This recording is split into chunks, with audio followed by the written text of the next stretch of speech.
World ஹிஸ்டரியோட ஒரு மிகப்பெரிய debate. Capitalism, socialism and communism. இந்த மூணுத்துக்குமே என்ன வித்தியாசம் இருக்குன்னு தெரியுமா? ஒரு சின்ன எக்ஸாம்பிள் மூலமா தெரிஞ்சுக்கலாம். உங்ககிட்ட ஒரு காஃபி ஷாப் இருக்குன்னு வச்சுக்கோங்க.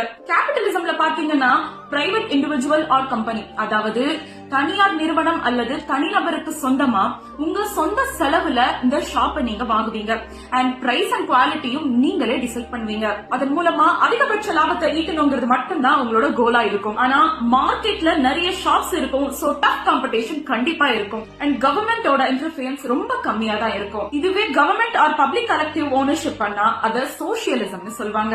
அண்ட் இதோட கோல் பணம் சம்பாதிக்கிறது இல்ல, அந்த காஃபிய எல்லாருக்கும் ஏத்த மாதிரி அஃபோர்டபுளாவும் ஆக்சசபிளாவும் இருக்கணுங்கிறது மட்டும்தான். இதுல இருந்து வரக்கூடிய ப்ராஃபிட் வெல்ஃபேர் ஆக்டிவிட்டிஸ், அதாவது ஸ்கூல்ஸ் அண்ட் ஹாஸ்பிட்டல்ஸ்ல இன்வெஸ்ட் செய்யப்படுது. Third, communism. இது சோசியலிசம் மாதிரி தான், ஆனா இந்த கான்செப்ட் அதை விட ஒரு படி மேல. அந்த காஃபி ஷாப்ப ஒட்டுமொத்த கம்யூனிட்டியும் ஒன்னா சேர்ந்து மேனேஜ் பண்ணுவாங்க.